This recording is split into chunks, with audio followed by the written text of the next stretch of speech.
Students, जैसे जैसे परीक्षा नज़दीक आ रही है वैसे वैसे ये लग रहा है कि आपको कितना अधिक से अधिक मटेरियल ऐसा दिया जाए जिससे कम समय में आप अधिक से अधिक क्वेश्चन कर सकें। तो इस पॉइंट ऑफ व्यू से मैं आपको कुछ क्वेश्चन सजेस्ट करना चाहूँगी। इनफैक्ट उसकी फ़ोटो की आप स्क्रीनशॉट भी रख लीजिए और इन क्वेश्चंस को आप ज़रूर तैयार कर लीजिए। जैसे कि यूरोपीय संघ ना, यूरोपीय संघ के बारे में आप पूरा पढ़िए, इससे क्वेश्चन पूछता ही पूछता है। आशियान को आप पूरा पढ़िए। कुछ ऐसे चैप्टर्स हैं जिन्हें आप पूरा पढ़िए, इससे आपके एमसीक्यूज क्वेश्चंस, शॉर्ट क्वेश्चंस, अति लघु क्वेश्चन, दीर्घ क्वेश्चन, मतलब सारे इसमें से कुछ ना कुछ आपके आने ही आने हैं। तो आसियान को आप पूरा कंप्लीट करिए। यूनेस्को पढ़िए आप, यूनेस्को का फुल फॉर्म और यूनेस्को क्या काम करता है, इसके नाम में ही इसका काम भी छुपा है, इस बात का आप ध्यान रखिएगा। इसके नाम का फुल फॉर्म अगर आपको याद हो गया तो इससे रिलेटेड जो भी क्वेश्चन पूछेगा आप उसको बहुत अच्छे तरीके से कर पाएंगे। साझी संपदा संसाधनों का अर्थ है ना, मतलब भौगोलिक संपदा किस तरीके से किसी एक देश में नहीं बल्कि कई देशों के बीच में बटी हुई रहती है और इसका किस तरीके से हम मिलजुल कर ही लाभ ले सकते हैं, इस संदर्भ में इसमें है। वैश्वीकरण, वैश्वीकरण आप लोगों ने हाई स्कूल में भी पढ़ा है और इंटर में भी पढ़ा है। तो ये कहीं ना कहीं उदारवाद से ही संबंधित है, पूंजीवाद से ही संबंधित है, यानी शीत युद्ध के बाद की बात ये हो रही है। फिर देखिए, स्वतंत्रता के पश्चात भारत की दो प्रमुख चुनौतियां, यानी जो स्वतंत्रता के बाद वाला जो चैप्टर है आपका राष्ट्र राज्य की चुनौतियां, उसमें आपको ये अच्छे से मिल जाएगा। स्वतंत्रता के पश्चात भारत की दो चुनौतियां क्या थीं, इसको आप बहुत अच्छे से कर सकते हैं।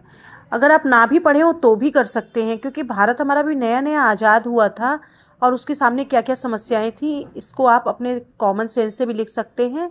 वैसे आप पढ़ ले तो अच्छा होगा। फिर सुरक्षा परिषद आपका इतना इम्पॉर्टेंट है, इसको आप बहुत ही अच्छे तरीके से पढ़िए।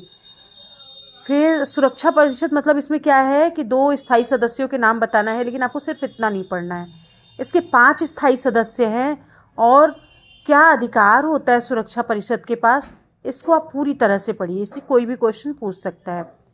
1975 में राष्ट्रीय आपातकाल की घोषणा के कोई 2 कारण बताइए। ठीक है, इसको तो ऐसे ही पढ़ लीजिए। ऑपरेशन ब्लू स्टार, ये बार बार रिपीट होता है तो इसको पढ़ना जरूरी है। भारत में पूर्वोत्तर में स्थित 2 राज्यों के नाम लिखिए। तो पूर्वोत्तर भारत जो है उसकी क्या समस्या है, थोड़ा ये सब भी पढ़ लीजिए। इसकी जो पूर्वोत्तर भारत में किस तरीके से क्या क्या समस्याएं विद्यमान है, इससे रिलेटेड क्वेश्चन पूछता है। बच्चों, संयुक्त राष्ट्र संघ मैं बार बार बोल रही हूँ, बहुत ही इम्पोर्टेंट चैप्टर है। इसके कितने अंग हैं, सुरक्षा परिषद का क्या रोल है, और विश्व बैंक कहाँ है, अंतर्राष्ट्रीय न्यायालय के कितने सदस्य होते हैं, मतलब इससे इतने ज़्यादा क्वेश्चन बनते हैं कि मैं बता ही नहीं सकती। अगर इसको आप पढ़ लेंगे तो आप बहुत अच्छा नंबर गेन कर पाएंगे।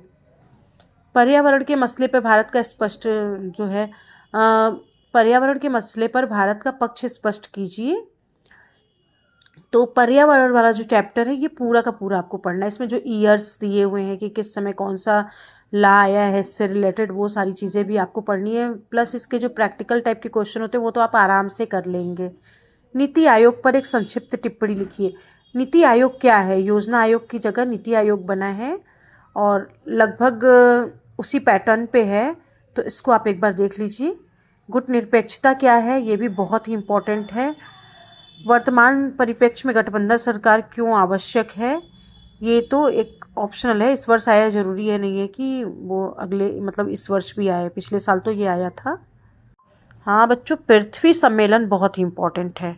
ये कहाँ पे हुआ था, कब हुआ था, इसकी क्या उपलब्धि रही, इसके बारे में आपका जानना बहुत ज़रूरी है। और देखिए फिर से आ गया, संयुक्त राष्ट्र संघ के किन्हीं 2 अभिकरणों और के कामों का उल्लेख कीजिए। तो संयुक्त राष्ट्र संघ आपसे बार बार ये रिपीट करता ही रहेगा, आपसे क्वेश्चन इससे पूछता ही रहेगा। फिर आ जाता है आपका भारत की परमाणु नीति का परीक्षण कीजिए। भारत की परमाणु नीति क्या है ये पढ़ लीजिए, क्योंकि परमाणु वाला क्वेश्चन मुझे अभी थोड़ा इंपॉर्टेंट लग रहा है, अभी परमाणु से रिलेटेड चीज़ें चल रही हैं। मंडल आयोग क्या है, मंडल आयोग भी इम्पोर्टेंट है, इस क्वेश्चन को पढ़ लीजिए। सोवियत संघ के विघटन में मिखाइल गोर्बाचोव, यानी शीत युद्ध और शीत युद्ध के बाद की बात, तो शीत युद्ध वाला चैप्टर तो आपको पढ़ना ही पढ़ना है, ये तो पूरी तरीके से इम्पोर्टेंट है। शीत युद्ध जब आप पढ़ोगे तो इसमें इसके बाद कहीं ना कहीं इसी से रिलेटेड आपका गुटनिरपेक्ष आंदोलन भी आ जाता है। आसियान मैंने पहले ही बताया, देखिए पहले भी इससे क्वेश्चन पूछा था और अभी भी पूछ रहा है। आसियान से बहुत सारे क्वेश्चन पूछता है। प्रथम पंचवर्षीय योजना कब लागू की गई, है ना। प्रथम पंचवर्षीय योजना कब लागू की गई, प्रथम वित्त आयोग कब बना, इसके अध्यक्ष कौन होते हैं। इससे आपके दीर्घ क्वेश्चन भी बनते हैं और देखिए इसमें तो दीर्घ क्वेश्चन बनाया है। प्रथम पंचवर्षीय योजना कब लागू की गई है, इसमें किस बात पर बल अधिक दिया गया है। द्वितीय पंचवर्षीय योजना से यह किस प्रकार अलग थी। प्रथम पंचवर्षीय योजना, द्वितीय पंचवर्षीय योजना, तृतीय पंचवर्षीय योजना, ये सब जो है आपको पढ़ना बहुत ज़रूरी है। दूसरी और तीसरी पंचवर्षीय योजना जो है वो बहुत ही इम्पोर्टेंट है, उसको आप पढ़ ले तो बहुत अच्छा होगा। स्वतंत्रता प्राप्ति के बाद प्रारंभिक वर्षों के दौरान कांग्रेस दल के प्रभुत्व की प्रकृति की व्याख्या कीजिए। देखिए स्वतंत्रता प्राप्ति के बाद वाला फिर आ गया, यानी ये जो पहला आपका चैप्टर है जिसमें इंडियन पॉलिटिक्स की बात हो रही है, दो खंड है ना आपके। तो एक तो होती है जिसमें सिर्फ अंतर्राष्ट्रीय जगत की बात होती है, थॉट्स की बात होती है, और एक है आपका इंडिया के अंदर की पॉलिटिक्स। तो उसका जो पहला चैप्टर है उसको तो आप बहुत अच्छे से पढ़ लो। अभी क्वेश्चन पेपर में मैंने जो भी आपको दिखाया इसको आप अच्छी तरीके से मेरी बातों को सुनते हुए इसको अच्छी तरीके से इन चैप्टर्स को आप तैयार कर लीजिए। मेरी आपसे ये रिक्वेस्ट है कि आप इसको तैयार करिए और इसके बाद आप अपना रिजल्ट देखिएगा। 1-2 दिन भी काफ़ी मायने रखते हैं एग्ज़ाम के पीरियड में। अगर 1-2 दिन में भी हमारे भूले बिछड़े हुए चीज़ों को हम समेट लेते हैं तो हमारे मार्क्स बहुत अच्छे बन जाते हैं। इसी के साथ